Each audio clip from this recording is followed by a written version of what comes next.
ما الذي يفرق بيننا وبينهم؟ منهج السلف، لأن السلف هم الذين فهموا الكتاب والسنة وساروا عليهما، فنحن نتبع السلف الصالح. بسم الله والحمد لله والصلاة والسلام على رسول الله وعلى آله وصحبه ومن تبعهم بإحسان إلى يوم الدين. أما بعد، السلام عليكم ورحمة الله وبركاته. الحمد لله. அல்லாஹ்வின் அடியார்களே, பாரக்கல்லாஹு ஃபீக்கும். ஷர்ஹ் சுன்னா 13வது அமர்வு அல்லாஹ்வுடைய கிருபையை கொண்டு வலில்லாஹில் ஹம்து 37 விஷயங்கள் இதுவரை பார்த்திருக்கிறோம். இன்று இன்ஷா அல்லாஹ் 38வது விஷயத்தை நாம் பார்க்க இருக்கிறோம். நூலாசிரியர் அவர்கள் சொல்கிறார்கள், நயவஞ்சகம் என்பது முனாஃபிக்தனம். வெளிப்புறத்தில் இஸ்லாத்தை காட்டி உள்ளத்தில் குஃப்ரை மறைத்து வைத்திருப்பதாகும். வெளிப்புறத்தில் இஸ்லாத்தை காட்டி உள்ளத்தில் இஸ்லாத்தை இறை நிராகரிப்பை மறைத்திருப்பது. அல்லாஹ் நம்மை இப்படிப்பட்ட இந்த மோசமான குணாதிசயத்திலிருந்து அல்லாஹ் நம்மை பாதுகாப்பான. அல்லாஹ்வின் அடியார்களே, சாதாரண விஷயம் அல்ல இந்த நிஃபாக் என்பது, முனாஃபிக் தனம் என்பது. அல்லாஹ்வின் அடியார்களே, அல்லாஹ்வின் தூதர் ஸல்லல்லாஹு அலைஹி வஸல்லமும் நம்முடைய இந்த அடிப்படையில் முஸ்லிம்கள் எல்லோரும் இந்த முனாஃபிக் தனத்திலிருந்து அல்லாஹ்விடம் பாதுகாப்பை பெற வேண்டும். அப்படி என்றால் என்ன? முனாஃபிக் தனத்திலிருந்து அல்லாஹ்விடம் பாதுகாப்பை பெற வேண்டும், முனாஃபிக் தனம் நம்மிடம் இருக்கக்கூடாது என்றால் என்ன? என்ன விஷயம், என்ன சொல்ல வருகிறது மார்க்கம்? நிஃபாக் என்றால் என்ன? முனாஃபிக் தனம் என்றால் என்ன? நிஃபாக் என்றால் என்ன? அடிப்படையில் முனாஃபிக் தனம் என்றால் நாவினால் இஸ்லாத்தை வெளிப்படுத்துவதும் உள்ளத்தில் இறை மறுப்பை மறைத்து வைத்திருப்பதுமே நிஃபாக் ஆகும். பொதுவாக 2 வேடம் போடக்கூடியவர்களை முனாஃபிக் என்று சொல்வார்கள். ஏனெனில் அவர் முழுவதமாக ஒரு முனாஃபிக்காக இல்லை என்றாலும், மார்க்க ரீதியாக இறை மறுப்பை குஃப்ரை மறைத்து வைத்தில்லை என்றாலும், 2 வேடம் போடக்கூடியவர் என்றால் முனாஃபிக்கினுடைய பண்பை ஒத்து இருக்கிறார். ஒரு நயவஞ்சகனுடைய பண்பை அவர் ஒத்திருக்கிறார். அல்லாஹ் நம்மை பாதுகாக்க வேண்டும் இந்த எண்ணத்தில் இருந்து. அல்லாஹ்வின் அடியார்களே, நயவஞ்சகம் சாதாரண விஷயம் அல்ல. நயவஞ்சகத்திலிருந்து அல்லாஹ்விடம் நாம் பாதுகாப்பை பெற வேண்டும். நம்முடைய ஒழுக்கங்களையும் நம்முடைய குணாதிசயங்களையும் சரிப்படுத்திக் கொள்ள வேண்டும். மேலும் இந்த குஃபுருக்கும் இந்த வெளிப்படையான, அது என்ன குஃபுர்? அது வெளிப்படையான இறை நிராகரிப்பு. நிஃபாக் மறைமுகமான இறை நிராகரிப்பு. குஃபரை ஒருவர் நேரடியாக அல்லாஹ்வை மறுப்பது, அல்லாஹ்விற்கு இணை வைப்பது, நபியை பொய்யாக்குவது, அல்லது மார்க்கத்தின் அடிப்படையான சட்டங்களை எல்லாம் ஏளனம் செய்வது, இது வெளிப்படையான நிராகரிப்பு. இது வெளியில் எல்லோரையும் பார்த்து விடலாம். சரி, மறைமுகமான, அதுதான் மறைத்து வைத்திருப்பது, அதுதான் முனாஃபிக்தனம், அதுதான் நயவஞ்சகம். அல்லாஹ் நம்மை பாதுகாப்பானாக. வெளியிலே காட்டினாலும் ஆனால் உள்ளுக்குள் நாம் இறை நிராகரிப்பை வைத்திருப்போம் என்றால் அல்லாஹ்வின் அடியார்களே, அவர்தான் முனாஃபிக். மேலும் குர்ஆன் இவர்களை பற்றி தெளிவாக எச்சரிக்கை செய்கிறது. மேலும் அல்லாஹ்வின் அடியார்களே, முனாஃபிக்கள் இஸ்லாத்தை நேசிப்பதால் முஸ்லிம்களாக இருக்க முடியாது. அவர்கள் இஸ்லாத்தை நேசிப்பதை போல அவர்கள் வெளியே காட்டினாலும், என்னதான் அவர்கள் நாவினால் ஷஹாதத்தை முன்மொழிந்தாலும், அவர்கள் மனதிற்குள் இது எங்கிருந்து ஆரம்பமாகிறது? இந்த அடிப்படை உள்ளில் மறைத்து வைத்து வெளியிலே வேறு ஒரு காட்டுவது என்பது இந்த பாத்தினியா, இந்த மறைப்பொருள்வாதிகள், நாம் ஏற்கனவே பார்த்தோம், மறைப்பொருள்வாதிகளின் கொள்கையை ஒத்திருப்பதும் இந்த முனாஃபிக்தனம். ஏனெனில் அவர்களை தான் உலமாக்கள் இந்த பாத்தினியாவில் வரக்கூடியவர்கள் அல்லது ராஃபிதாக்கள், ஷியாக்களில் ராஃபிதாக்களிலே என்ன செய்வார்கள் என்றால், ராஃபிதாக்களில் அவர்கள் அடிப்படை கொள்கை சஹாபாக்களை காஃபிர் என்று சொல்வது, ஆயிஷா ரலியல்லாஹு அன்ஹாவை விபச்சாரி என்று சொல்வது என்பது அவர்கள் எல்லா நூல்களிலும் எழுதப்பட்டிருக்கும். அப்படி இருந்தும் என்ன செய்வார்கள் என்றால், எல்லா நாட்டு மக்களும் நம்மை பார்க்கிறார்கள் என்பதற்காக ஒரு அபிஷியலாக ஒரு ஃபத்வாவை வைத்திருப்பார்கள். யாரும் அன்னை ஆயிஷாவை பற்றி தப்பாக பேசக்கூடாது, யாரும் அவர்களுடைய கற்பை பற்றி சந்தேகிக்க கூடாது. இப்படிப்பட்ட என்னதான் இவர்கள் வெளியே கொடுத்தாலும், இவர்கள் கொள்கை அடிப்படையிலிருந்து காலம் காலமாக, 100 ஆண்டு காலமாக, 1000 ஆண்டு காலமாக, சஹாபாக்கள் காலத்தில் இருந்து இந்த கொள்கை எந்த அடிப்படையில் கட்டப்பட்டது என்பதை தான் பார்ப்பார்கள் என்றார்கள் உலமாக்கள். அதன் அடிப்படையில் தான் பார்ப்போம். இவர்கள் என்னதான் வெளியிலே மறைத்தாலும், இன்னும் சொல்ல போனால் ராஃபிதாக்களின் ஒரு பண்பு என்னவென்றால், சில விஷயங்களை அவர்கள் மறைத்து வைத்திருந்து வெளியில் வெவ்வேறு விதமாக காண்பிக்கும் செய்வார்கள். இது பாத்தினியா கொள்கையிலிருந்து வந்தது. இது அந்த இரண்டு முகத்தை உடையவர் என்ற அடிப்படையில் வந்தது என்று உலமாக்கள் எச்சரிக்கை செய்கிறார்கள். அல்லாஹ் நம்மை பாதுகாப்பானா. மேலும் முனாஃபிகின்களுடைய நரகத்தில் எங்கு இருப்பார்கள்? தர்குல் அஸ்ஃபலீன். அவர்கள் எங்க இருப்பார்கள்? நரகத்தின் கீழ் தட்டில் இருப்பார்கள் முனாஃபிகின்கள். அல்லாஹ் நம்மை பாதுகாப்பானாக. முனாஃபிகுன்கள் நரகத்தின் கீழ் தட்டில் இருப்பான். சரி, ஒரு நயவஞ்சகனை பூமியில் என்ன செய்வது? நயவஞ்சகன் பூமியில் இருப்பவர், அவருடைய சட்டம் என்ன? அல்லாஹ்வின் தூதர் நயவஞ்சகர்களை கொன்றார்களா? முனாஃபிகின்கள் அல்லாஹ்வின் தூதர் ஸல்லல்லாஹு அலைஹி வஸல்லம் காலத்தில் இருந்தார்களா? இல்லையா? இருந்தார்கள். ஆனால் கொல்லவில்லை ஸல்லல்லாஹு அலைஹி வஸல்லம். ஏன் கொல்லவில்லை? அவர்கள் வெளியில இஸ்லாத்தை காட்டினார்கள், ஆனால் மனதில் இறை மறுப்பை மறைத்து வைத்திருந்தார்கள். ஆனால் அல்லாஹ்வின் தூதர் அவர்களை கொன்றார்களா? கொல்லவில்லை. எதனால் கொல்லவில்லை? யாருக்கு தெரியும்?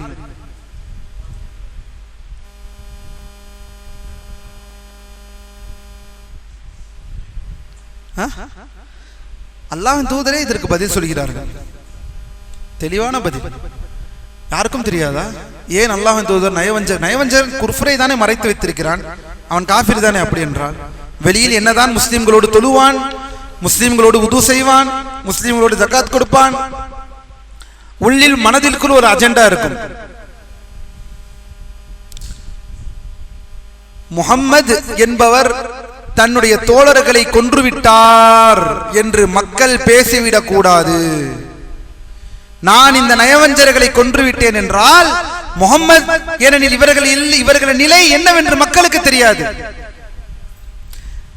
முஹம்மது தன்னுடைய தோழர்களை கொன்றுவிட்டிருக்கிறார் என்ற அந்த பெயர் என் மீது வரக்கூடாது என்பதற்காக அல்லாஹ்வின் தூதர் ஸல்லல்லாஹு அலைஹி வஸல்லம் நயவஞ்சர்களை விட்டு வைத்தார்கள். இது நயவஞ்சர்களுக்கான பிரத்யேகமான சட்டம். பூமியில் உலமாக்கள் சொல்கிறார்கள், உலக நடைமுறையில் பார்த்தீர்கள் என்றால் அல்லாஹும் அவனது தூதரும் ஒரு முனாஃபிக்கை அவனது வெளிப்படையான செயல்களை கொண்டே நடத்த கட்டளையிட்டுள்ளார்கள். ஒருவன் நாவினால் இஸ்லாத்தை வெளிப்படுத்தினால் அவன் ஒரு முஸ்லீமாகவே கருதப்படுவான். அவன் முஸ்லிம்களுடன் சேர்ந்து வாழலாம், அவர்களுடன் தொழலாம். அவன் இறந்தால் அவனுக்காக ஜனாசா தொழுகை நடத்தப்படும். சுப்ஹானல்லாஹ். அவன் இறந்தால், அந்த நயவஞ்சகன் முனாஃபிக் இறந்தால் ஜனாசா தொழுகை நடத்தப்படும்.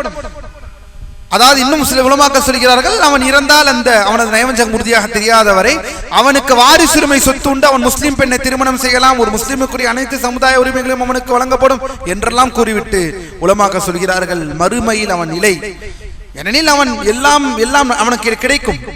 ஆனால் மறுமையின் அவன் நிலை, அவனது உள்ளத்தில் மறைத்து வைத்திருந்த இறைமறிப்பை பற்றி அல்லாஹ் விசாரிப்பான். இந்த உலகில் அவன் தப்பித்தாலும் மறுமையில் அல்லாஹ் அவனை பகிரங்கமாக இழிவுபடுத்துவான். மறுமையில் அவனை பகிரங்கமாக அவனை இழிவுபடுத்துவான் என்று மார்க்கம் நமக்கு தெளிவாக உணர்த்துகிறது. எனவே அல்லாஹ்வின் அடியார்களே, நிஃபாக்கில் இருந்து அல்லாஹ்வின் பாதுகாப்பு தேடுவோம். இந்த நயவஞ்சகத்திலிருந்து அல்லாஹ் நம்மை அனைவர்களையும் பாதுகாப்பானாக. அடுத்த விஷயத்திற்குள் செல்வோம். 39வது விஷயம், அறிந்து கொள், இந்த உலகம் ஈமான் மற்றும் இஸ்லாத்தின் இல்லமாகும். முஹம்மது நபி ஸல்லல்லாஹு அலைஹி வஸல்லம் அவர்களின் சமுதாயத்தினர் மார்க்க சட்டங்கள், வாரிசுரிமை, அவர்கள் அறுக்கும் பிராணிகளை உண்பது மற்றும் அவர்கள் மீதான ஜனாசா தொழுகை ஆகியவற்றில் முஃமின்களாகவும் முஸ்லிம்களாகவுமே கருதப்படுவார்கள்.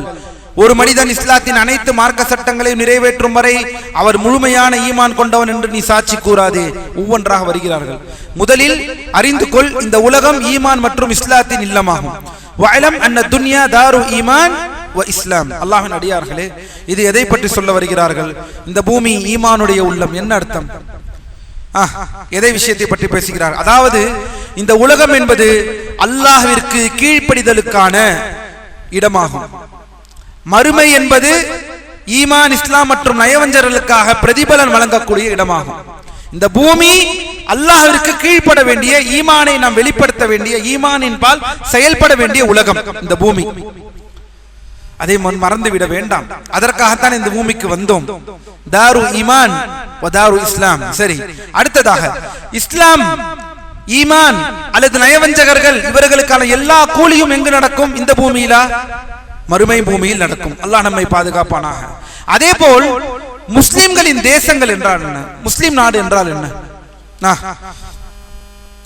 முஸ்லிம் நாடுகளை பொறுத்தவரை அல்லாஹ்வின் அடியார்களே, எங்கெல்லாம் எந்த ஒரு நாட்டில் முஸ்லிம்கள் எல்லாரும் வாழ்கிறார்களோ உலமாக்களிடையே விளக்கங்கள் இருக்கிறது. அதன் அடிப்படையில் ஒரு அடிப்படை என்ன சொல்கிறார்கள் என்றால், முஸ்லிம்கள் வாழக்கூடிய நாடு, முஸ்லிம்கள் பெருவாரியாக முஸ்லிம் ஆட்சியாளர்கள் முஸ்லிம்கள் எல்லோரும் வாழக்கூடிய நாடு, அது இஸ்லாமிய நாடு என்று சொல்கிறார்கள். இங்குதான் ஹவாரிஜிகளின் ஒரு மறுப்பை உலமாக்கள் இங்கு விவரிக்கிறார்கள். என்னவென்றால், முஸ்லிம்களின் தேசங்கள் என்பவை தாருல் இஸ்லாம், முஸ்லிம் நாடு, சவுதியாக இருக்கட்டும், அமீரகமாக இருக்கட்டும், குவைத்தாக இருக்கட்டும், ஈஜிப்டாக இருக்கட்டும், துனிசியாவாக இருக்கட்டும், மொரோக்காவாக இருக்கட்டும், அல்ஜீரியாவாக இருக்கட்டும், எந்த நாடாக இருக்கட்டும், முஸ்லிம் நாடாக இருக்கட்டும், பாகிஸ்தானாக இருக்கட்டும், ஆப்கானிஸ்தானாக இருக்கட்டும், எல்லா நாடாகவும் என்ன நாடு? முஸ்லிம் நாடு என்று சொல்லுவோம்.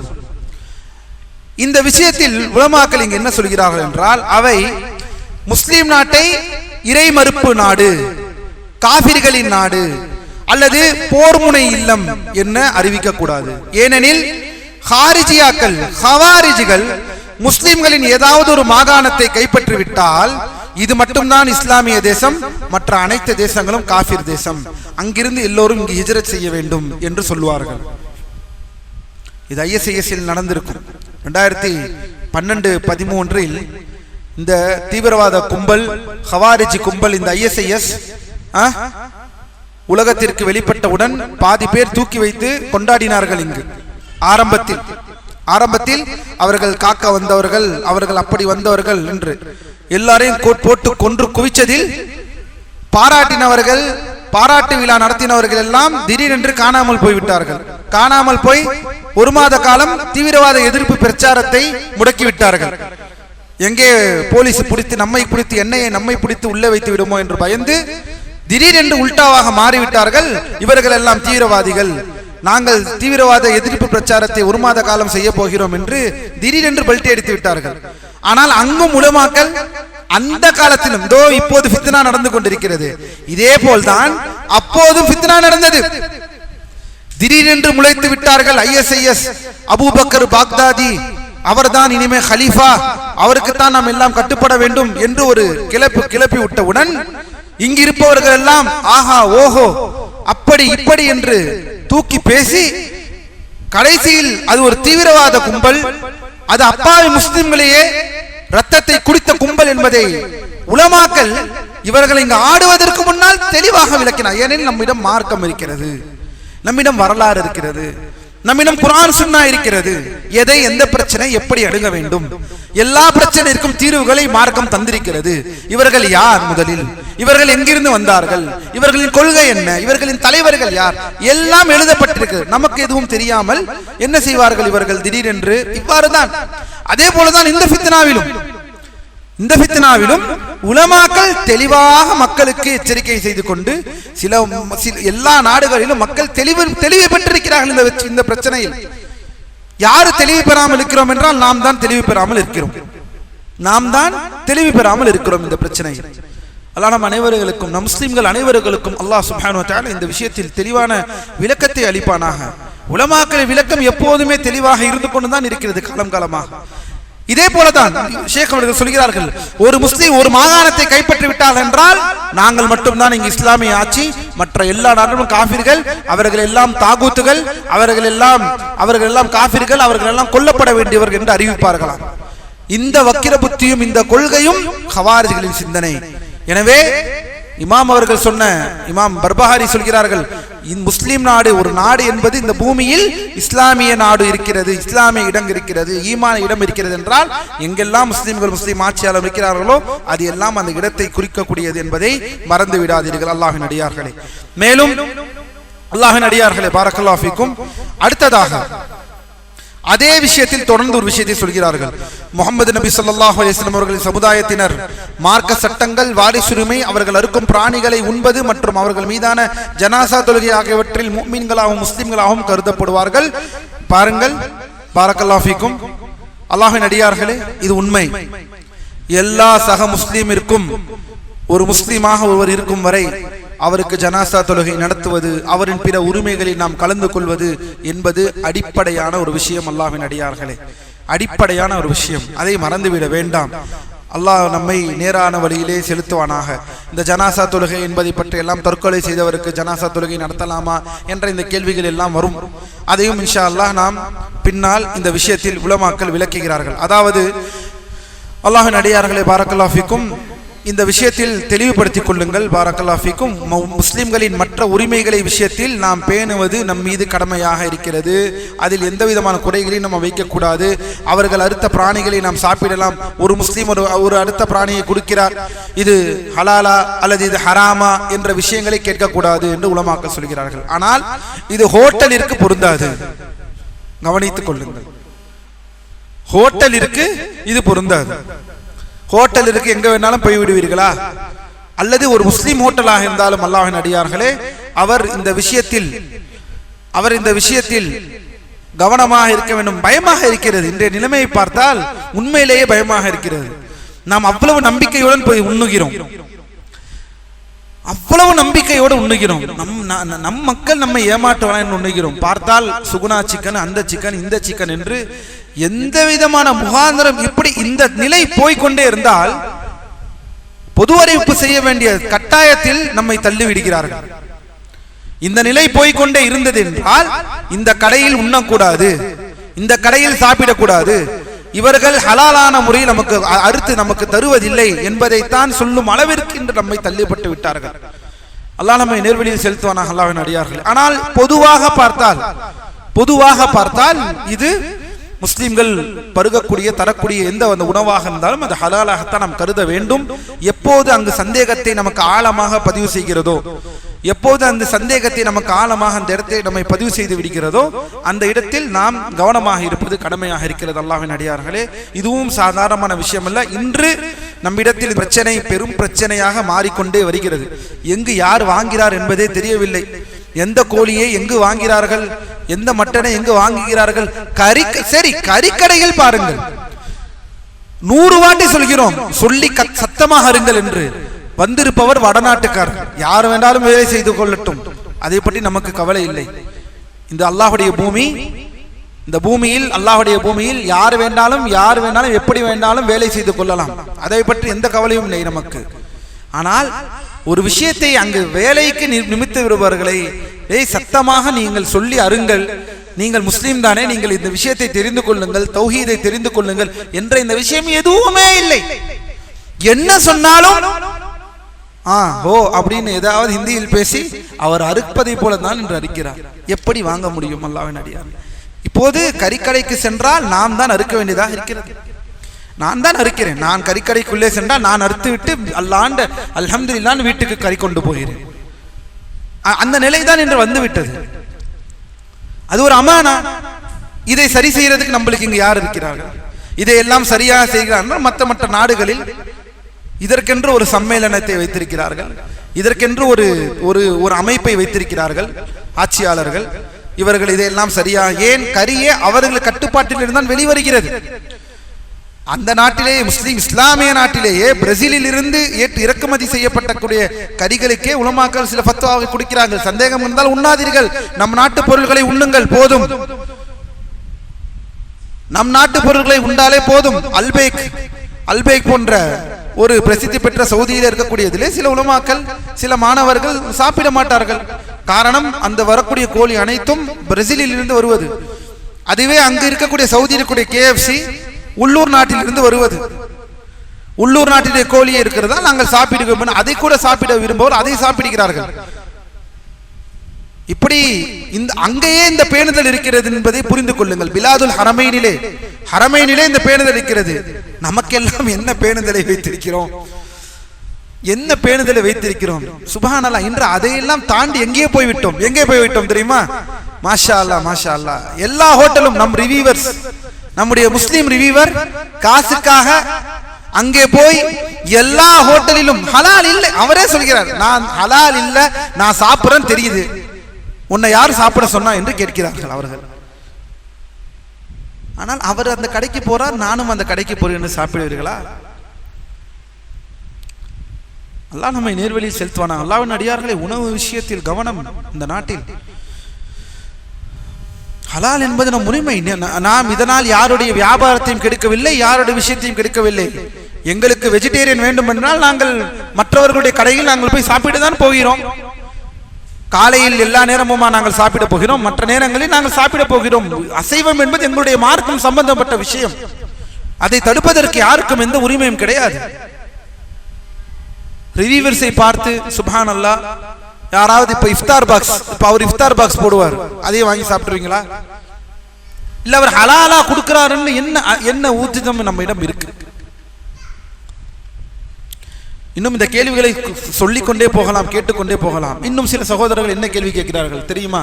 ரொம்ப வருத்தத்திற்குரிய கேள்வி, ஆனால் மிகவும் நுணுக்கமான கேள்வி. இணை வைக்கக்கூடியவர்களாக இருக்கிறார்களே நம் நாட்டில், இந்தியாவில் நம் நாட்டில் பெரும்பாலான மக்களிடம் இணை வைப்பு இருக்கிறது. இவர்களுடைய அறுக்கக்கூடிய பிராணி, இவர்கள் தௌஹீதில் இவர்கள் பிஸ்மில்லா சொல்லி அறுக்கக்கூடிய பிராணி சரியான பிராணியா? இந்த கேள்விக்கெல்லாம் எங்கே போவது? இந்த கேள்வி நியாயமான கேள்வியா? நியாயமான கேள்வி. இவர்களுடைய பிராணி எல்லோருமே பெரும்பாலானவர்கள் முஸ்லீம் என்று சொல்கிறோமே, அல்லாஹ் அல்லாத அழைத்து பிரார்த்தனை செய்பவன் முஸ்லீம் அல்லவே? அல்லாஹ் அல்லாத அழைத்து பிரார்த்தனை செய்பவர் முஸ்லீமாக ஏற்றுக்கொள்ளப்பட மாட்டாதே என்றுதானே மார்க்கம் தெளிவாக சொல்கிறது. அதற்குத்தானே தௌஹீதிலே இருக்கிறோம், அதற்குத்தானே தௌஹீத் பிரச்சாரத்தில் இருக்கிறோம் நாம். அப்படி என்றால் இவர்களுடைய கரி என்ன ஆவது என்ற கேள்வி இன்று எழுந்து விட்டது.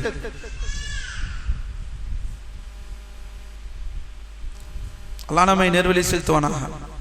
உலமாக்கள் தான் இதற்கு தீர்வை தர வேண்டும். சரி, அடுத்ததாக அல்லாஹ்வின் அடியார்களே, ஒரு மனிதன் இஸ்லாத்தின் அனைத்து மார்க்க சட்டங்களையும் நிறைவேற்றும் வரை அவர் முழுமையான ஈமான் கொண்டவர் என்று நீ சாட்சி கூறாதே. அதில் எதிலாவது அவர் குறை செய்தால் அவர் மரணிக்கும் வரை ஈமானில் குறைந்தவராகவே இருப்பார். அவர் ஈமான் முழுமையானதா அல்லது குறைவானதா என்பதை பற்றி அறிவு அல்லாஹ்விடமே உள்ளது. ஒருவேளை இஸ்லாமிய கடமைகளை அவர் அலட்சியப்படுத்துவது உனக்கு வெளிப்படையாக தெரிந்தாலே அன்றி. ஆம் அல்லாஹ்வின் அடியார்களே, என்னவென்றால் ஷேக் இங்க என்ன சொல்கிறார் என்றால், இமாம் பர்பஹாரி, ஈமானில் ஒருவர் எல்லாரையும் முழுமையான ஈமான்வாதி என்று கூறிவிடாதே. மனிதன் பாவத்தில் செய்கிறான் என்றால் அவன் ஈமானில் குறை உள்ளவன் என்றும் இருக்கிறார்கள் மனிதர்களில்.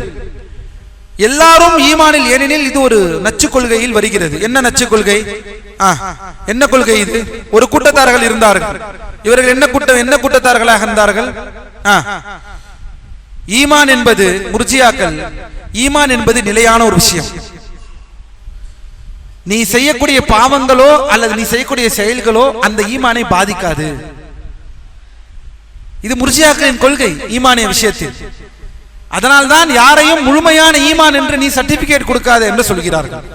ஆனால் இங்கு உலமாக்கள் மற்ற விளக்கத்தை கொடுக்கிறார்கள். என்னவென்றால், நமக்கு முன்னால் வாழ்ந்த சஹாபாக்கள், பெரும் பெரும் இமாம்கள், இவர்கள் எல்லாம் முழுமையான ஈமானில் வாழ்ந்து மடிந்தார்களா என்றால் அல்ஹம்துலில்லாஹ் இவர்கள் எல்லாம் வாழ்ந்தார்கள் என்று நாம் சொல்லலாம், தவறில்லை. நல்ல சத்தியத்தில், மார்க்கத்தில் தெளிவை, நல்ல அமல்களை செய்து அசிங்கத்திற்கும் அழுக்கிற்கும் அப்பழுக்கற்ற மக்கள்களை நாம் முழுமையான ஈமான்வாரிகள், அவர்கள் ஈமான்தாரிகள் என்று புகழ்வதில் தவறில்லை.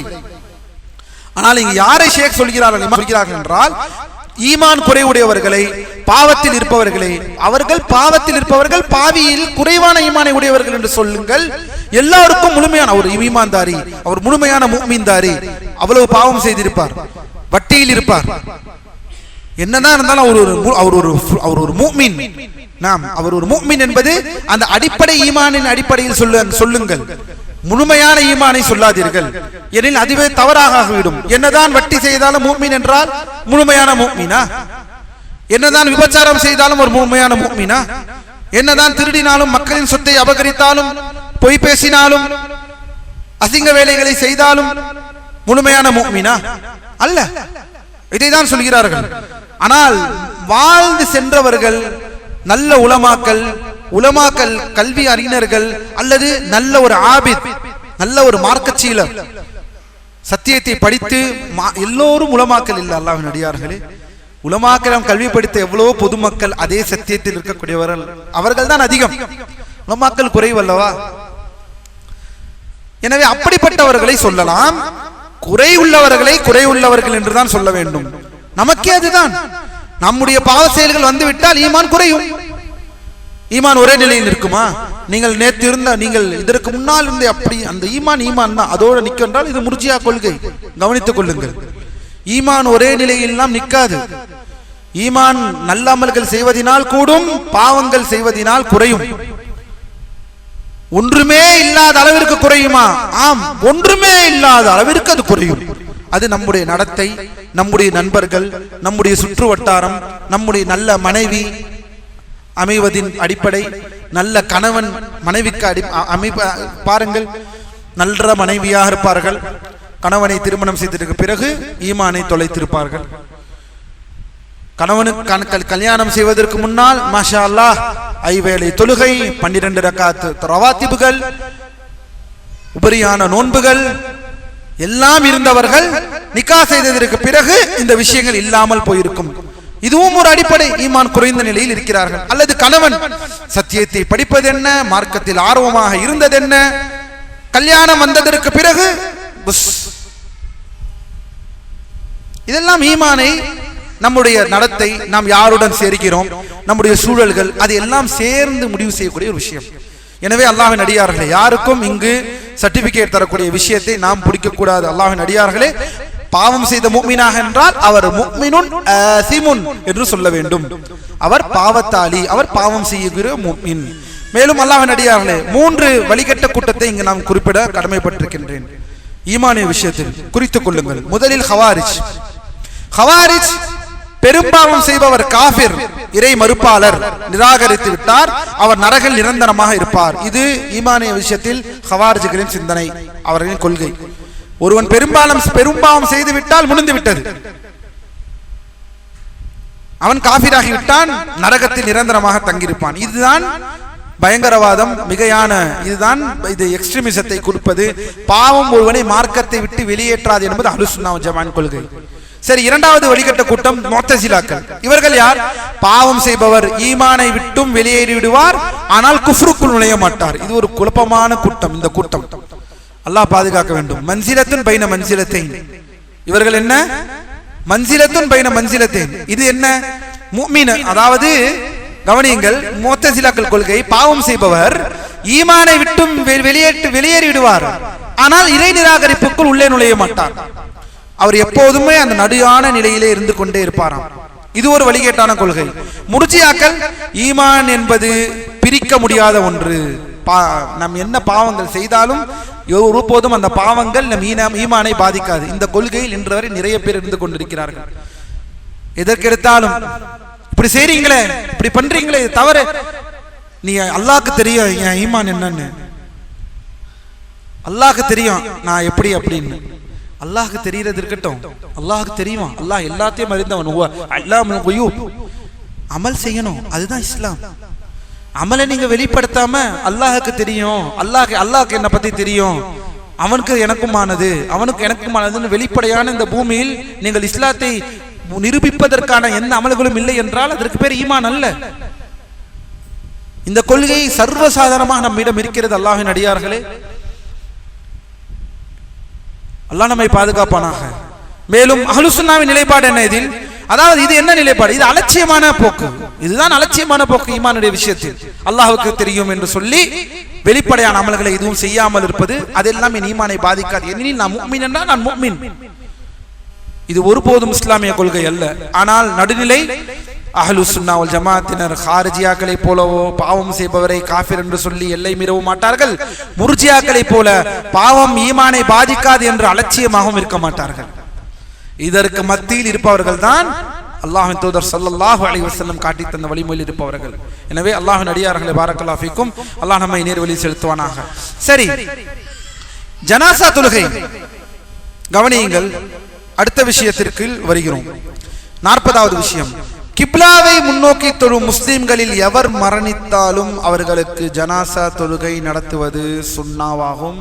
அவர் விபச்சாரத்தினால் கல்லெறிந்து தண்டிக்கப்பட்டவராக இருந்தாலும் அல்லது உலக தண்டனையிலிருந்து தப்பிய விபச்சாரம் செய்த ஆணாகவோ அல்லது பெண்ணாகவோ இருந்தாலும், விபச்சாரம் செய்திருக்கிறார், ஆனால் அவருக்கு உலக தண்டனை நிரூபிக்கப்படவில்லை. நீங்களே அல்லது நினைத்துக் கொண்டிருக்கிறீர்கள், அல்லது அவரே அதை உங்களிடம் தனிப்பட்ட முறையில் சொல்லி இருப்பார் ஏதாவது ஒரு அடிப்படையில். ஆனால் அவர் உலகத்தில் தண்டனையை பெற்றிருக்க மாட்டார். அவர் சாதாரண மரணம் வந்து மரணிக்கிறார். இந்த இரண்டு விஷயத்தை புரிந்து கொள்ளுங்கள்.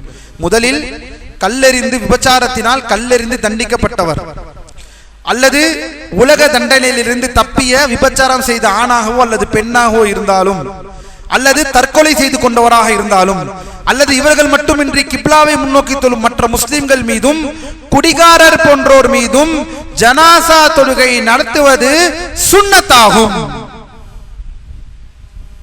இங்கு ஒரு கொள்கை, தற்கொலை செய்பவருக்கு ஜனாசா தொழுகை நடத்தக்கூடாது என்ற ஒரு பரவலான கொள்கை இருப்பதை நாம் அறிந்தோம்.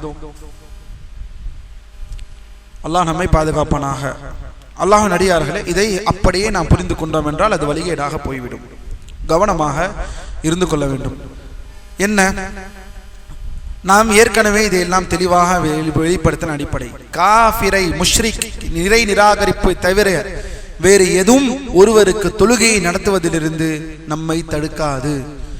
மறுபடியும் இதே அடிப்படை தான், மறுபடியும் இதே அடிப்படை தான் சுற்றி சுழலும் அல்லாஹ்வின் அடியார்கள். இந்த அடிப்படை தான் சுற்றி சுழலும் மார்க்கத்தில். எந்த ஆதாரம் இருக்கிறது? ஒரு ஹதீஸை கொண்டு வருவார்கள். அல்லாஹ்வின் தூதர் ஸல்லல்லாஹு அலைஹி வஸல்லம் தற்கொலை செய்தவருக்கு தொழுகையை நடத்தவில்லை, அல்லது கடன்பட்டவருக்கு தொழுகையை நடத்தவில்லை. இந்த விஷயத்தை உலமாக்கள் எவ்வாறு தெளிவாக விளக்குகிறார்கள் என்பதை பாருங்கள். அல்லாஹ்வின் அடியார்களே, பாரக்கல்லாஹு ஃபீக்கும், நன்றாக தெளிவாக புரிந்து கொள்ளுங்கள். ஒரு முஸ்லீமாக இருந்து மரணம் அடைந்தால், அவர் ஒரு பாவியாக இருந்தாலும், திருடன், விபச்சாரம் செய்தவர், கொலை செய்தவர் அல்லது கொல்லப்பட்டவர் என எதுவாக இருந்தாலும் அவருக்கு, அல்லது குடிகாரர், ஜனாசா தொழுகை நடத்தப்பட வேண்டும். ஏனெனில் அவர் முஸ்லீம் என்னும் வட்டத்திற்குள்ளேயே அவர் மரணிக்கிறார். ஆனால் இங்கு உலமாக்கள் சொல்கிறார்கள், இவ்வாறு ஒரு பிதத்வாதியாக, ஒரு வழிகேடனாக இருந்தாலோ அல்லது தற்கொலை செய்து கொண்டவராக இருந்தாலோ சமுதாயத்தில் அந்தஸ்து மிக்க தலைவர்கள், மார்க்க அறிஞர்களை சொல்கிறார்கள், மார்க்க அறிஞர்கள் அல்லது பெரிய அறிஞர்கள் அவருக்கு ஜனாசா தொழுகை நடத்துவதை தவிர்க்கலாம். இதற்கு அனுமதி இருக்கிறதா? அனுமதி இருக்கிறது. ஜனாசா தொழுகையை இவர்களுக்கு அந்த மக்கள் எல்லோரும் பார்க்கக்கூடிய ஒரு மார்க்க அறிஞர் இருக்கிறார், அவர் இவருக்கு தொழுகையை நடத்துவதிலிருந்து தவிர்த்திருக்கலாம். ஆனால் மற்றவர்களை தொழுகையை நடத்தும்படி அவர் ஏவி அவர் அதிலிருந்து ஒதுங்கிக் கொள்வதற்கு அனுமதி இருக்கிறது. இதைத்தான் அல்லாஹ்வின் தூதர் ஸல்லல்லாஹு அலைஹி வஸல்லம் செய்தார்கள். அல்லாஹ்வின் தூதர் ஸல்லல்லாஹு அலைஹி வஸல்லம் தொழுகையை நடத்தவில்லை என்பதோடு முடிந்து விட்டதா ஹதீஸ்? அல்லாஹ்வின் தூதர் தொழுகை நடத்தவில்லையோடு முடிந்து விட்டதா? நீங்கள் உங்களுடைய சகோதரருக்கு நீங்கள் தொழுகையை வையுங்கள் என்று சொல்லிவிட்டு போனார்களே, அது என்ன? அதே ஹதீஸில், இந்த ஹதீஸ் எல்லாம் நம் நூலிலே தெளிவாக கொடுக்கப்பட்டுள்ளது. நீங்கள் உங்கள் சகோதரருக்கு நீங்கள் தொழுகையை நடத்துங்கள். தாங்கள் நகர்ந்து விட்டார்கள் அல்லாஹ்வின் தூதர். என்ன காரணம்? இதை உலமாக்கள் விளக்குகிறார்கள். அப்படி என்றால் என்ன? ஒருவர் அத்தகைய பாவமான காரியங்களின் தீவிரத்தை மக்களுக்கு உணர்த்துவதற்காக. தற்கொலை செய்து மரணிப்பது சாதாரண பாவம் அல்ல, சாதாரண விஷயம் அல்ல. அது ஒரு பெரும்பாவம், அது ஒரு வழிகேடு. அதேபோல் மற்றவர்கள் இத்தகைய தவறுகளை செய்யாமல் இருப்பதற்காக ஒரு எச்சரிக்கையாக அமைய வேண்டும் என்பதற்காக. எனவே அல்லாஹ்வின் அடியார்களை பாரக்கல்லாஹு ஃபீக்கும், கடன்பட்டவர் ஹதீஸை பாருங்கள். நபி ஸல்லல்லாஹு அலைஹி வஸல்லம் அவர்களிடமிருந்து கடனாளியின் ஜனாசா கொண்டு வரப்பட்டது. அவர் திருப்பி செலுத்த ஏதேனும் சொத்து வைத்துள்ளார்களா என்று வினவினார்கள். அப்படி இல்லையெனில் உங்களது தோழருக்கு நீங்களே தொழுகை நடத்துங்கள் என்று கூறிவிட்டு அல்லாஹ்வின் தூதர் விலகிக் கொண்டார்கள். தொழுகை நடத்த சொல்லிதான் விலகினார்கள். யாரும் அவர்களுக்கு தொழ வேண்டும், தொலை வைக்க கூடாது என்பதல்ல. எனவே இந்த விஷயத்தை அடிப்படையை புரிந்து கொள்ளுங்கள் அல்லாஹ்வின் அடியார்கள். இது காலங்காலமாக வலில்லாஹில் ஹம்த் உலமாக்கள் தெளிவாக விளக்கின ஒரு விஷயம். இமாம் அல்-பர்பஹாரி ரஹிமஹுல்லாஹ் 1100 வருஷத்துக்கு முன்னாலே விளக்கி வைத்திருக்கிறார்கள். எனவே இந்த கொள்கை ஏன் இது கொள்கை தெரியாமல் எங்கே போய்விடும்? யாருடைய கொள்கை ஒத்தி போய்விடும்? ஹவாரிஜ். இது யாருடைய கொள்கையை ஒத்தி போய்விடும்? ஹவாரிஜ் கொள்கையை ஒத்தி போய்விடும். ஏன்னா அவன் தான் இவர்களையும் காஃபிர் என்று முத்திரை குத்தி விடுவான். காஃபிருக்கு தொழுகை நடத்தக்கூடாது. யார் காஃபிர்? இவர்கள் காஃபிரா? தற்கொலை செய்து கொண்டவர் காஃபிரா? அல்லாஹ் நம்மை நேர்வழியில் செலுத்துவானாக அல்லாஹ்வின் அடியார்கள். எனவே நாம் பெரிய ஒரு மட்டத்தில் இருக்கக்கூடியவர்கள், மக்கள் எல்லோரும் அவரை ஒரு மதிப்புமிக்க ஒரு மனிதனாக பார்க்கக்கூடிய அவர்கள் இந்த தொழுகையிலிருந்து நகர்ந்து கொள்வதற்கு அனுமதி இருக்கிறது என்று ஷேக் ரபி போன்ற உலமாக்கள் தெளிவாக விளக்குகிறார்கள். எதற்காக? இந்த பாவம் பெரிய பாவம், இதை யாரும் செய்யாதீர்கள் என்பதை எச்சரிப்பதற்காக. ஆனால் இப்படிப்பட்ட ஜனாசா வந்தாலே நான் கலந்து கொள்ள மாட்டேன் என்று சொல்வது எந்த வகையிலும் ஏற்றுக்கொள்ளப்பட்ட ஒரு விஷயம் அல்ல என்பதை நாம் தெளிவாக புரிந்து கொள்ள வேண்டும் அல்லாஹ்வின் அடியார்களே. அடுத்ததாக 41 கிப்லாவை முன்னோக்கி தொழும் எவரையும் அவர் கீழ்கண்டவற்றில் ஒன்றை செய்யாதவரை இஸ்லாத்தை விட்டு வெளியேற்ற மாட்டோம். ஒரு 3-4 விஷயத்தை சொல்கிறார்கள். இந்த 4 விஷயத்தை ஒருவர் செய்யாதவரை அவரை நாம் இஸ்லாத்தை விட்டு வெளியேற்ற மாட்டோம். அது என்ன 4 விஷயம்? ஒரு 4 விஷயத்தை தவிர அல்லாஹ்வின் வேதத்தில் உள்ள ஏதாவது ஒரு வசனத்தை நிராகரித்தல், குர்ஆனை ஒரு வசனத்தை நிராகரித்தால் குஃப்ர். சரி, அடுத்ததை நீங்களே படியுங்கள்.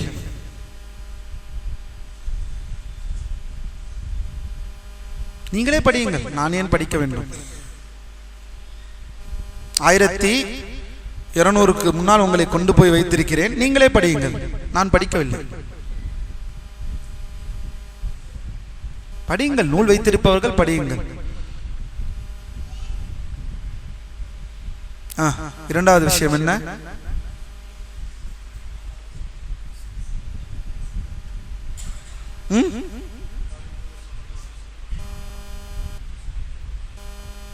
நான் சொன்னதா? யார் சொல்லியிருக்கிறா? இமாம் அல் பர்பஹாரி. அல்லாஹ்வின் தூதர் ஸல்லல்லாஹு அலைஹி வஸல்லம் அவர்களின் ஆதாரபூர்வமான ஹதீஸ்களில் எதனையாவது நிராகரித்தால் போய்கொண்டே இருக்கிறது. 250 ஹதீஸ், 200 ஹதீஸ், 300 ஹதீஸ், சஹீஹ் புகாரி, சஹீஹ் முஸ்லிம். அல்லாஹ்வின் அடியார்களே, மாபெரும் வழிகேட்டை நோக்கி சென்று கொண்டிருக்கிறார்கள். அல்லாஹ் அவர்களுக்கு நேர்வழியை வழங்குவானாக. அவர்கள் துண்டு துண்டாக பிரிந்ததற்கு பிறகுவாவது அவர்கள் அந்த சத்தியத்தை நோக்கி அவர்கள் வர வேண்டும் என்றுதான் நாம் இன்று வரை அல்லாஹ்விடம் நாம் கேட்கிறோம். அவர்கள் துண்டு துண்டாக இவ்வாறு பிரிந்ததற்கு பிறகும் அதை அவர்கள் மறுபரிசீலனை செய்ய வேண்டும். மறுபரிசீலனை செய்வதற்கு கல்வியும் இல்லை, இல்மும் இல்லை, அடிப்படையும் இல்லை. எங்கிருந்து மறுபரிசீலனை செய்வார்கள்?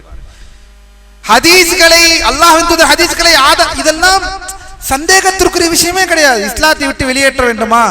ஒருவர் குர்ஆனை மறுத்திருக்க வேண்டும், ஒருவர் ஹதீஸை மறுத்திருக்க வேண்டும். ஆதாரபூர்வமான ஹதீஸ்கள். யாரும் இங்கு தைஃபான ஹதீஸை மறுப்பதை பற்றி அங்கு பேசிக் கொண்டிருக்கிறோம். ஆதாரபூர்வமான ஹதீஸ்கள், அதிலும் புகாரி முஸ்லிம் என்பது மரபு சார்ந்த ஒரு அடிப்படை. அதை தொட கூட நினைக்க மாட்டார்கள். காலம் காலமாக புகாரி முஸ்லிமை துச்சமென கருத வைத்தவர்கள் இந்த கூட்டம். புகாரி சஹீஹ் முஸ்லிமை ஒன்றுமே இல்லாதது போல் எங்கள் அறிவுதான் முக்கியம், இதெல்லாம் ஒன்றும் இல்லை என்று காட்டினவர்கள் இந்த கூட்டம் தான். ஆனால் அவர்கள் யோசிக்க வேண்டும். அல்லாஹ்வின் தூதர் அவர்களின் ஆதாரபூர்வமான ஹதீஸ்களை எதனாவது நிராகரித்தால் அவர் காஃபிர் என்பது இமாம் பர்பஹாரி ரஹிமஹுல்லாஹ்வுடைய கூற்று. அல்லாஹ் நம்மை பாதுகாப்பானாக. என்ன சொல்வதென்றே தெரியவில்லை அல்லாஹ்வின் அடியார்களே. வல்லாஹி கவலையாக இருக்கிறது, வல்லாஹி கவலையாக இருக்கிறது. மக்களை நினைக்கும் பொழுது ஒரு மனிதனின் தனிப்பட்ட இஸ்திஹாதின் அடிப்படையில் வழிகெட்டு ஏறத்தாழ 10 லட்சத்திற்கும் அதிகமான மக்களை வழிகெடுத்து வைத்திருக்கிறார். ஒரு மனிதனின், ஒரு தனி மனிதனின் ஆய்வின் பேக்கேல் போய் அந்த விஷத்தையும் அந்த நஞ்சையும் கீழ் இருப்பவர்களுக்கு செலுத்தி அந்த அடிப்படையில் இன்று சஹீஹ் புகாரி, சஹீஹ் முஸ்லிமில் எல்லாம் ஹதீஸ்களை கை வைத்து அதையெல்லாம் ஆதாரத்திற்கு முரண்படவை அப்படி இப்படி இப்படி அப்படி என்று சொல்லி மறைவான கொள்கை சம்பந்தப்பட்ட சிகுறு போன்ற எல்லா விஷயங்களையும் இன்று மறுத்து இருக்கக்கூடிய ஒரு கூட்டமாக உருவெடுத்திருக்கிறார்கள். அல்லாஹ் அவர்களுக்கு நேர்வழியை செலுத்துவானாக. ஆமீன் சொல்லுங்கள் அல்லாஹ்வின் அடியார்களே. அல்லாஹ் அவர்களுக்கு நேர்வழியை செலுத்துவானாக. அல்லாஹ் நம் மக்களுக்கு சத்தியத்தை காட்டுவானாக. அல்லாஹ் நம் மக்களுக்கு அல்லாஹ்வின் தூதர் ஸல்லல்லாஹு அலைஹி வஸல்லம் அவர்கள் ஹதீஸை சார்ந்த விஷயங்களில் தன்னுடைய அறிவை முற்படுத்தாமல் சஹாபாக்களும் முன் சென்ற சத்தியவான்களும் இந்த மார்க்கத்தை எவ்வாறு எடுத்து நடத்தி வலில்லாஹில் ஹம்து வெற்றி கண்டார்களோ, வெற்றி கண்ட ஒரு சமுதாயத்தின் அடிப்படையில் அந்த கண்ணாடியை போட்டு ஹதீஸ்களை பார்க்கக்கூடிய கூட்டமாக அல்லாஹ் நம் அனைவர்களையும் ஆக்குவானாக. மூன்றாவது விஷயம், அல்லது அல்லாஹ் அல்லாதவர்களுக்காக பிராணிகளை அறுத்து பலியிடுதல். இந்த ஒரு அடிப்படையில் எல்லா தௌஹீத், எல்லா வணக்க வழிபாடுகள் சார்ந்த அமல்கள் எல்லாம் வந்துவிட்ட உலமாக்கள் சொல்கிறார்கள். மூன்றாவதில் குர்ஆனை மறுப்பது, ஹதீஸை மறுப்பது. மூன்றாவது அல்லாஹ் அல்லாதவர்களுக்கு பிராணிகளை அறுத்து பலியிடுது. தர்காக்களில் இன்று வரை செய்து கொண்டிருக்கக்கூடிய இந்த விஷயம், இதற்கு எல்லாம் வந்துவிடும். எல்லா வணக்க வழிபாடு விஷயங்களும் வந்துவிடும். அல்லாஹ்வின் அடியார்கள், ஒரு விஷயத்தை கவனித்தீர்களா? இந்த நூலில் எவ்வளோ நம்முடைய இந்த 2 வருட 3 வருட காலத்தில் நாம் அதிகமாக நம் பள்ளியில் படித்தது தௌஹீதுல் இபாதா. இந்த இபாதத் சம்பந்தப்பட்ட விஷயங்கள், இணை வைக்கக்கூடாது, வணக்க வழிபாட்டில் இணை வைப்பு என்று. ஏன் சென்ற ரமதானில் கூட கிதாபு தௌஹீதை முழுமையாக படித்து முடித்தோம். ஷேகுல் இஸ்லாம் முஹம்மது அப்துல் வஹாபுடைய சென்ற ரமதானிலே. இப்போதுதான் இந்த நூலில் இந்த வணக்க வழிபாடு சம்பந்தப்பட்ட இந்த ஷிர்க் விஷயம் இப்போதுதான் இந்த இடத்திலே வருகிறது. அப்படி என்றால் என்ன? மார்க்கம் எவ்வளவு பறந்து விரிந்தது என்பதை புரிந்து கொள்ளுங்கள் என்பதை நான் உங்களுக்கு காட்டுகிறேன். மார்க்கத்தின் அடிப்படை எல்லாமே தௌஹீத் தான், அதில் மாற்று கருத்து இல்லை. வணக்க வழிபாட்டில் இணை வைப்பு வந்தால் முடிந்துவிடும் அனைத்தும். அதை பலமுறை படித்திருக்கிறோம். ஆனால் இமாம் பர்பஹாரி அவர்களின் நூலில் இந்த இடத்தில் தான் வருகிறார்கள். ஏன்? உலமாக்கள் நிறைய விளக்கம் தருகிறார்கள். ஏனெனில் அந்த காலத்தில் சூஃபிகளின் ஆதிக்கம் இல்லை. அவர்கள் வாழ்ந்த சென்ற காலம் பொற்காலம். அந்த பொற்கால கடைசியில் வாழ்ந்தவர்கள் இமாம் பர்பஹாரி போன்றவர்கள், சலஃபுகளோடு நெருங்கி இருந்தவர்கள். அவர்கள் காலத்தில் இந்த கிரேக்க தத்துவத்தை பேசிக் கொண்டிருக்கக்கூடிய இந்த முத்தகல்லிமூன்களும் இந்த வழிகேடர்கள் தான் அதிகமாக இருந்தார்களே தவிர இந்த சூஃபிகளின் தாக்கம் வரவில்லை. இந்த சூஃபிகள் எப்போது வந்தார்கள் என்றால் இமாம் பர்பஹாரி அவர்கள் காலத்திற்கு பிறகுதான் அதிகமாக உள்ளே வந்தார்கள். இந்த சூஃபிகள், ஃபாத்திமியூன்கள், எகிப்து துனிசியாவை ஆட்சி செய்த ஃபாத்திமியூன், உபைதியூன்கள், மௌலிது நபியை கொண்டு வந்தவர்கள். இவர்கள் காலத்தில் தான் தௌஹீதுல் இபாதாவில் பெரிய ஓட்டையை கொண்டு வந்தார்கள் பொதுமக்களிடம். வணக்கம் சார்ந்த விஷயங்களில் அல்லாஹ்விற்கு இணை வைக்க கூடாது. இப்போதுதான் லாத்து உஸ்ஸு மனாத்தை எல்லாம் விட்டு வந்தோம், மறுபடியும் இந்த இணை வைப்பா என்பதில் மிக தெளிவாக இருந்தார்கள் முதல் 3 நூற்றாண்டு காட்ட மக்கள். வணக்கத்தில் எந்த வழிபாடு, எந்த இணை வைப்பு வைக்க மாட்டோம். ஆனால் எதில் எல்லாம் கொள்கை தடுமாற்றம் இருந்தது. தடுமாற்றம் நாம் பார்த்த இத்துணை விஷயங்களில் கொள்கை தடுமாற்றம் இருந்தது. அந்த வழிகேடர்கள் புகுத்தின விஷயங்கள், முக்கியமாக கிரேக்க தத்துவங்கள் விஷயத்தினால் அல்லாஹ்வை எப்படி நாம் புரிந்து கொள்ள வேண்டும், அல்லாஹ்வை எப்படி நாம் சிந்திக்க வேண்டும் என்ற இந்த வழிகேடுகள் அதிகமாக இருந்தது. தர்கா விஷயத்தை பற்றி ஏன் பேசவில்லை பர்பஹாரி? இருந்தால் தானே பேசுவார்.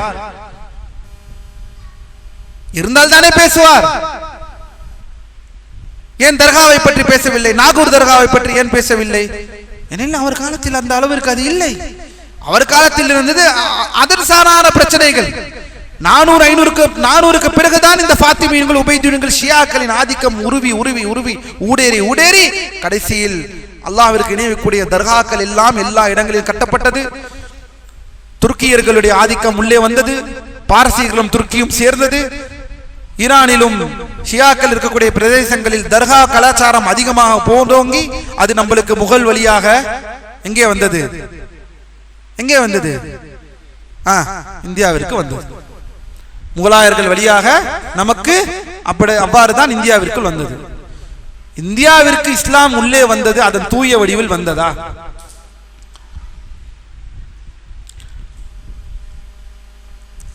அதையெல்லாம் நாம் யோசித்து பார்த்தோம் என்றால் அல்லாஹ்வின் அடியார்களே, பல கேள்விகளுக்கு பதில் கிடைக்கும். ஏன் நம் தமிழ்நாட்டில், நம் இந்தியாவில் எல்லா பள்ளிகளும் கபரோடு ஒட்டி இருக்கிறது?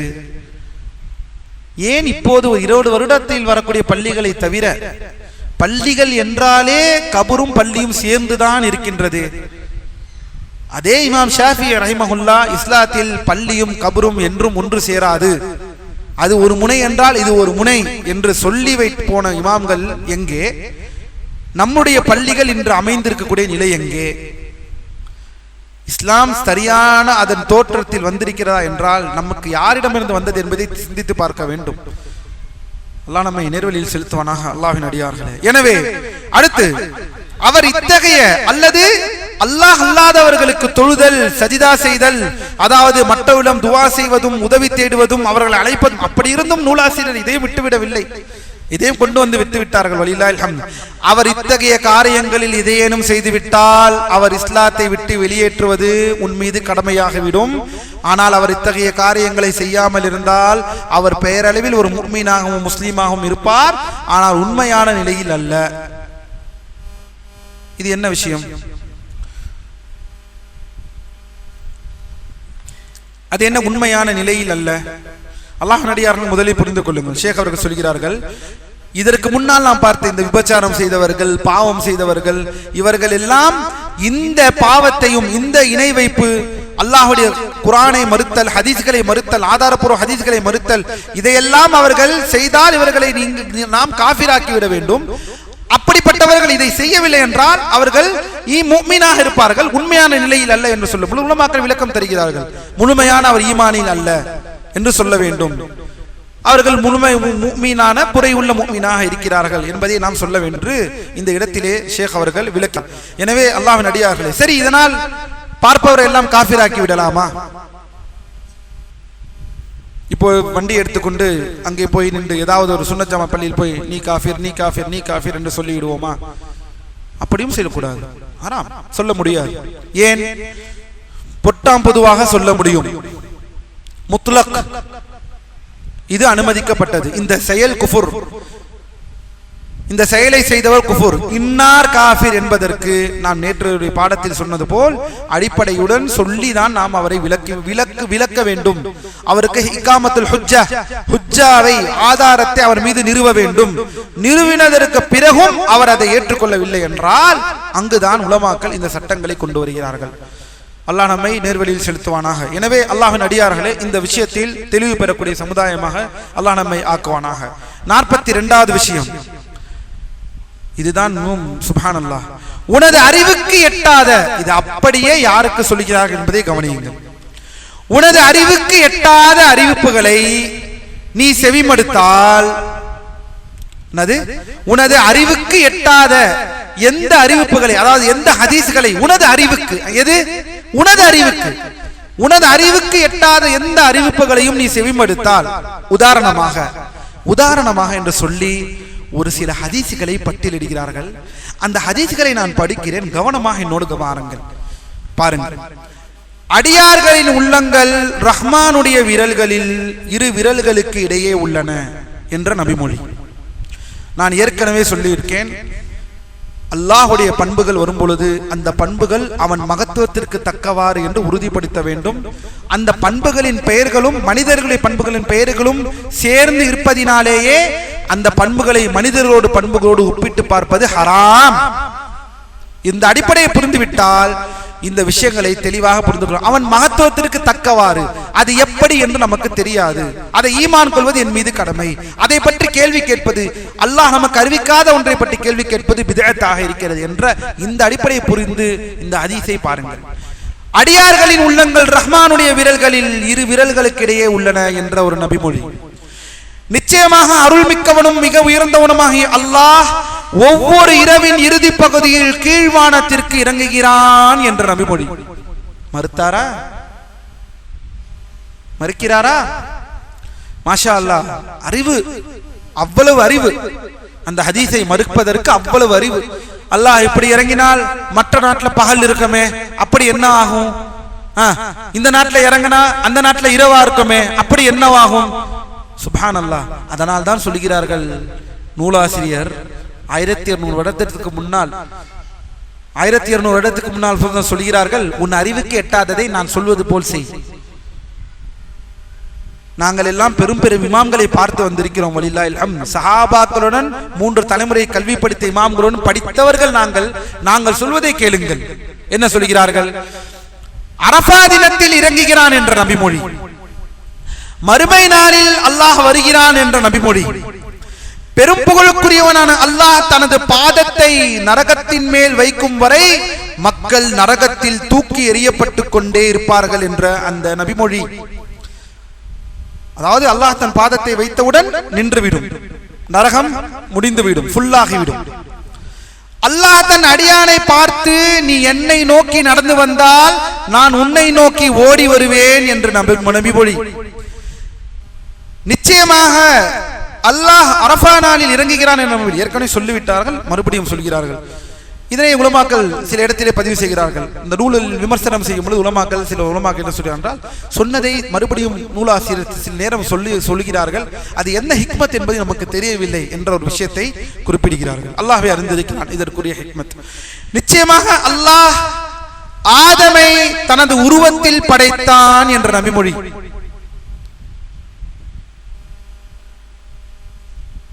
நான் எனது இறைவனை மிக்க அழகிய உருவத்தில் கண்டேன் என்ற நபிமொழி,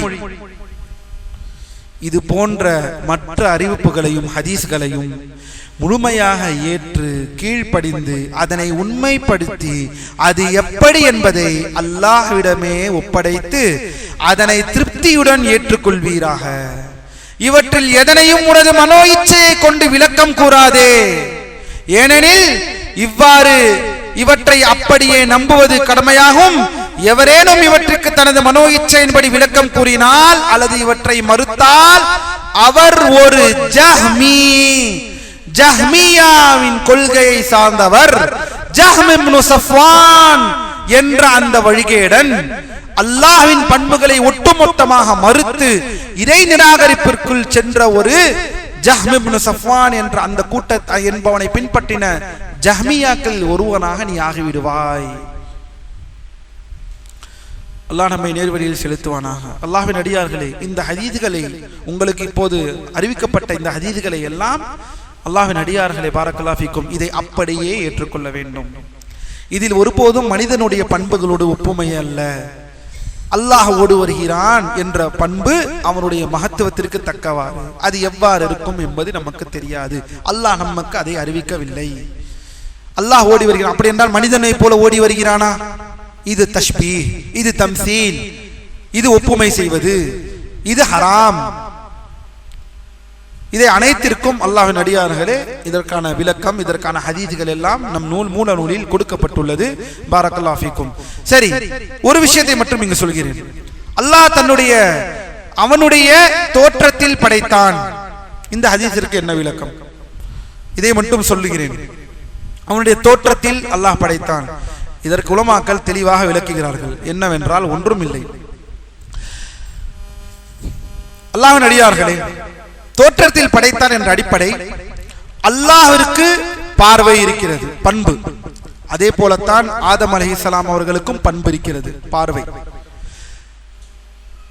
அல்லாஹ்விற்கு செவிமடுக்கக்கூடிய பண்பு இருக்கிறது, அதே போலத்தான் ஆதம் அலைஹிஸ்ஸலாம் அவர்களுக்கும் பண்பு இருக்கிறது என்ற இந்த பண்புகளை ஒத்தி இருக்கக்கூடிய விஷயத்தை இங்கு அல்லாஹ்வின் தூதர் ஸல்லல்லாஹு அலைஹி வஸல்லம் சொல்கிறார்கள். இந்த பண்புகளை, இந்த பெயர்களை தாங்கின இந்த பண்பை அல்லாஹ் ஆதம் அலைஹிஸ்ஸலாம் அவர்களை இந்த பண்புகளில் படைத்தான். ஆனால் அது ஆதம் அலைஹிஸ்ஸலாம் அவர்களுக்கான பண்புகள், அந்த பண்புகளில் படைத்தான் என்பதற்காக அல்லாஹ்வுடைய பண்புக்கோடு ஒப்புமை செய்வதல்ல. அது அவனுடைய மகத்துவத்திற்கு தக்கவாறு பெயர் மட்டும் சேர்ந்திருப்பதினால் அல்லாஹ்வின் அடியார்களே அதை மனிதர்களோடு ஒப்புமை செய்வதல்ல, மனித உருவத்தை அல்லாஹ்விற்கு தருவதல்ல, மனிதனின் உருவத்தின் பண்புகளை அல்லாஹ்வுடைய பண்புகள் ஒப்புமை செய்வதல்ல. மாறாக அல்லாஹ்விற்கு பெயர், அல்லாஹ்விற்கு செவிமடுக்கும் பண்பு, அதே போல ஆதம் அலைஹிஸ்ஸலாம் அவர்களுக்கு அவர்களுடைய தகுதிக்குரிய அந்த பண்பு, மனிதனுடைய பண்புக்கான பண்பு, இது அல்லாஹ்வின் மகத்துவத்திற்கு தக்கவான பண்பு என்ற அந்த அடிப்படை அல்லாஹ் படைத்தான் என்பதைத்தான் இந்த ஹதீஸில் நாம் புரிந்து கொள்ள வேண்டும். ஆனால் இன்னொரு சொல்ல வேண்டுமா, இந்த ஹதீஸிற்கு வேறு ஒரு விளக்கத்தை உலமாக்கள் சொல்கிறார்கள். இந்த இடத்தில் தமீர் இன்னல்லாஹ ஹலக ஆதம அலா சூரத்திஹி என்று சொல்லும் பொழுது, அலா சூரத்திஹி, சூரத்தில்லாஹ், அல்லாஹ்வுடைய தோற்றத்தில் என்பதை விட இந்த இடத்தில் நாம் என்ன புரிந்து கொள்ளணும் என்றால், ஆதம் அலைஹிஸ்ஸலாம் உடைய தோற்றத்தில் அல்லாஹ் ஆதமை படைத்தான் என்ற விளக்கத்திலும் உலமாக்கள் இந்த ஹதீஸை எடுக்கிறார்கள். அப்படி எடுத்தால் இந்த இடத்திலே இந்த விளக்கமும் தேவையில்லை என்று சொல்கிறார்கள். அல்லாஹ் ஆதம் அலைஹிஸ்ஸலாமின் ஆதம் அலைஹிஸ்ஸலாம் அவர்களுடைய தோற்றத்தில் படைத்தான் என்ற இது ஹதீஸ். இந்த தமீர் லஃப்துல் ஜலாலா ரப்புல் ஆலமீனை குறிக்கவில்லை, மாறாக இது பக்கத்தில் இருக்கக்கூடிய ஆதம் அலைஹிஸ்ஸலாமை குறிக்கிறது என்ற ஒரு விளக்கத்தை உலமாக்கள் தருகிறார்கள். அப்படி எடுத்துக்கொண்டால் இந்த விளக்கம் கூட தேவையில்லை. மாறாக அல்லாஹ் ஆதம் அலைஹிஸ்ஸலாமை அவர்கள் தோற்றத்தில் படைத்தான். அதே போல இன்னொரு விஷயம் இருக்கிறது. இதை தெரிந்து கொண்டனா அல்லாஹ்வின் தூதர் ஸல்லல்லாஹு அலைஹி வஸல்லம் நான் அழகிய சூரத்தில் கண்டேன் நம்மளுடைய கொள்கை என்ன? அல்லாஹ்வின் தூதரும் அல்லாஹ்வின் அடியார்களே அல்லாஹ்வை இம்மையில் அல்லாஹ்வை நேரடியான கண்களில் பார்க்கவில்லை. ஆனால் இங்கு நான் அவன் அல்லாஹ்வின் மிக்க அழகிய தோற்றத்தை நான் கண்டேன் என்று வருகிறது. இந்த ஹதீஸை எவ்வாறு நான் புரிந்து கொள்வது? அல்லாஹ்வின் அடியார்களே, இந்த ஹதீஸுடைய ஆத்ம விஷயம் எங்கு? இது அல்லாஹ்வின் தூதர் மனாமில், கனவில் கண்டார்கள். கனவில் கண்ட வாழ்க்கை என்பது வேறு, இம்மையுடைய வாழ்க்கை என்பது. ஆனால் நபிமாரின் கனவு என்பது உண்மை, அது எந்த மாற்று கருத்தும் இல்லை. நபிமார்களின் கனவு நம்முடைய கனவு அல்ல. நம்முடைய கனவு பல கனவுகளை காண்போம், பல கனவுகளை காண்போம். எதுவும் நடக்குமா என்று அல்லாஹ்வுடைய கதரில் இருக்கக்கூடிய ஒரு விஷயம். ஆனா நபிமார்களின் கனவு அப்படி அல்ல. ஆனால் பார்த்ததாக அல்லாஹ்வின் தூதர் ஸல்லல்லாஹு அலைஹி வஸல்லம் அவர்கள் சொல்கிறார்கள், இந்த விஷயத்தை அந்த கனவிற்குரிய பார்வையாக இருக்கும். இம்மையில் நேரடியான வாழ்க்கையில், கனவில்லாத தூக்கத்தில் இல்லாத நேரடியான அந்த பார்வையில் அல்லாஹ் இந்த பூமியில் பார்த்தார்களா என்றால், அல்லாஹ்வை பார்த்தார்களா என்றால், அதை நாம் ஏற்கனவே பார்த்தோம். யாரும் பார்க்கவில்லை, மறுமையில் நாம் அதை பார்ப்போம். அப்படி பார்த்ததாக வரக்கூடிய, மேராஜில் பார்த்ததாக வரக்கூடியதை இப்னு அப்பாஸ் ரலியல்லாஹு அன்ஹு அவர்களும் பின்னால் ஒத்துக்கொண்டு ஆயிஷா ரலியல்லாஹு அன்ஹா தெளிவாக சொல்வது போல் உள்ளத்தால் பார்த்தார்கள் என்பதுதான் நம்முடைய கொள்கை என்று சொல்கிறார்கள். எனவே அல்லாஹ்வின் அடியார்களே, இந்த விஷயங்கள் எல்லாம் பார்த்தால் எவ்வளவு தெளிவாக மார்க்கம் பாதுகாக்கப்பட்டுள்ளது என்பதை நாம் விலகிக் கொள்ள முடியும். எவ்வளவு தெளிவாக ஹதீஸை மறுக்கக்கூடிய கூட்டத்திற்கு நூலாசிரியர் தெளிவுகிறார். உன் அறிவை உள்ளே கொண்டு வராதே, இதை அப்படியே ஏற்றுக்கொள், இது அவ்வளவுதான், இதற்கு லிமிட் அவ்வளவுதான். அந்த லிமிட்டை தாண்டி போகும்போதுதான் வழிகேடு தலை சொல்கிறது. அல்லாஹ்வின் அடியார் எப்போது அந்த லிமிட்டை தாண்டுகிறார்களோ, ஏன் இதற்கு நான் விளக்கம், எல்லாத்திற்கும் நான் விளக்கம் கொடுக்க வேண்டும், இங்கதான் வழிகேட்டான். பாதி ஹதீஸை இவர் மறுத்தது எப்படி? பாதி ஹதீஸ்களை இவர் மறுத்தது எப்படி? இஸ்லாம் என்னும் இனிய மார்க்கம். எப்படி இஸ்லாம் என்னும் இனிய மார்க்கம்? மக்கள் வந்தார்கள், மாற்று மதத்தார்கள் வந்தார்கள். ஹதீஸில் இப்படி முஹம்மது அவர்கள் ஸல்லல்லாஹு அலைஹி வஸல்லம் இவ்வாறு சொல்கிறார்களே, எப்படி எப்படி? அது ஹதீஸே இல்ல, அது ஹதீஸ்ல வீக் இருக்கு, அந்த ஹதீஸை நாங்க ஏத்துக்க மாட்டோம். அஜ்வா பேரிச்சம்பழம் சாப்பிட்டா இப்படி விஷத்தை, அது ஹதீஸே இல்ல, அதை நாங்க ஏத்துக்கவே மாட்டோம். இப்படி ஒவ்வொரு மனிதர்களும் கேள்வி கேட்கிறார்கள். அவர்கள் இவரை கிடுக்குப்பிடி போடுவதில், இவர் என்னை விட்டு விடுங்கள், இதை ஏற்றுக்கொண்டால் தானே எனக்கு கிடுக்குப்பிடி போடுவீர்கள், எனக்கு ஹதீஸை மறுப்பது எனக்கு வேப்பங்கா கசப்பா, எனக்கு வடை சாப்பிடுவது போல், அதை எல்லாம் போடு, ஹதீஸை மறுப்போம். இதுதான் வழிகேடு. அல்லாஹ்வின் அடியார், எல்லாத்திற்கும் பதில் சொல்ல வேண்டும், எல்லாத்திற்கும் நான் பதில் கூற வேண்டும். இது அல்ல. ஒரு விவாதங்களை கண்டால் ஓடிவிடக்கூடியவர்கள் பெரும் பெரும் மலைகள். இமாம் சுஃபியான் அவர்களிடம் வருகிறார்கள் ஒரு முத்தகல்லிம், இந்த கிரேக்க தத்துவத்தை மனதிலே பதிய வைத்தவன், குர்ஆனை விட்டுவிட்டு, குர்ஆன் விஷயங்களை விட்டுவிட்டு கிரேக்க தத்துவத்தை பேசக்கூடியவன் வருகிறார்கள். சுஃபியான், ஒரு 5 நிமிஷம், வலா கலிமா, 5 நிமிஷம் பேசுகிறேன், உங்கள்கிட்ட ஒரு வார்த்தை கூட பேச மாட்டேன், போயிடு. இப்படி இருந்தவர்கள் சலஃபுகள், உலமாக்கள். இது 5 நிமிஷம் பேசுங்க, உங்களோட ஒரு விஷயம், நான் ஒரு குப்பையை எடுத்து வச்சிருக்கிறேன், அதை வச்சு நான் குர்ஆன் சுன்னாவை நான் வந்து அளவெடுக்க போறேன், வாங்க பேசுவோம், ஒரு கலிமா பேச மாட்டேன், போயிடு. இப்படி இருந்தார்கள். இங்கு மாஷா அல்லாஹ் இஸ்லாம் எனும் இனிய மார்க்கம், அதுதான் அவரை வழிகேட்டில் தள்ளினது. பாதி இப்படிப்பட்ட நிகழ்ச்சிகள் தான். மக்களுக்கு பதில் சொல்ல வேண்டும், மற்றவர்களை திருப்திப்படுத்த வேண்டும். அல்லாஹ்வின் அடியார்களே, மாற்று மதத்தார்களை இஸ்லாத்தின் அடிப்படையிலே நின்று தெளிவாக திருப்திப்படுத்தக்கூடிய மார்க்கம் நம் மார்க்கம். எதையும் வளைக்க தேவையில்லை, எதையும் மறுக்க தேவையில்லை. அல்லாஹ் நம் மக்களுக்கு நேர்வழியை செலுத்துவானாக. அல்லாஹ் நம் மக்களுக்கு நேர்வழியை அருள்விப்பானாக. எனவே அல்ஹம்துலில்லாஹ், அல்லாஹ்வின் அடியார்களே, இந்த விஷயங்களை நாம் தெளிவாக தெரிந்து அதன்பால் நடக்கக்கூடிய சமுதாயமாக அல்லாஹ் நம் அனைவர்களையும் ஆக்கி அருள் புரிவானாக. நாளை இன்ஷா அல்லாஹு தஆலா மேலும் 43வதும் அதேதான். இவ்வுலகத்தில் மறுமைக்கு முன்னால் தனது இறைவனை நேரடியாக தனது கண்களால் காண்பதாக எவர் வாதுகிறாரோ அவர் அல்லாஹ்வை நிராகரித்தவர். இப்படி ஒரு கூட்டம், பல கூட்டம் இன்று இருக்கிறது. அல்லாஹ்வை நான் பார்த்து விட்டேன், சூஃபியாக்கள் அல்லாஹ்வை பார்த்து விட்டேன், இவர் யார்? இவர் அல்லாஹ்வை பார்த்தவர், இவர் ரப்பவை பார்த்து விட்டார் என்று வாதக்குள்ள சொல்லக்கூடியவர்கள். அல்லாஹ் நம்மை நேர்வழியை செலுத்துவானாக. அல்லாஹ்வின் அடியார்களே, அல்லாஹ் நாடினால் நாளை இன்ஷா அல்லாஹ் 44வது வரியில் விஷயத்திற்குள் செல்வோம். ஏறத்தாழ நூலியுடைய பாதியை நோக்கி நகர்கிறோம் என்று கூட இல்லை. இன்ஷா அல்லாஹ் எவ்வளவு முடியுமோ அல்லாஹ் நாடினால் இதை பார்ப்போம். பிஇذنில்லாஹி ரப்பில் ஆலமீன். சிறம்படக்கூடிய கல்வியை படித்து அதன் பால் செயல்படக்கூடிய மக்களாக ஃபித்னாவின் விஷயங்களில் தெளிவாக முடிவெடுக்கக்கூடிய மக்களாக அல்லாஹ் நம்ம அனைவரும் ஆக்கல் புரிவானாக. أقول قولي هذا واستغفر الله لي ولكم ولجميع المسلمين كل ذنب سبحانك اللهم وبحمدك أشهد أن لا إله إلا أنت أستغفرك وأتوب إليك. السلام عليكم ورحمة الله وبركاته. بيننا وبينكم السلف، بيننا وبينكم الكتب. كان أحمد يقول البدع بيننا وبينكم الجنائز.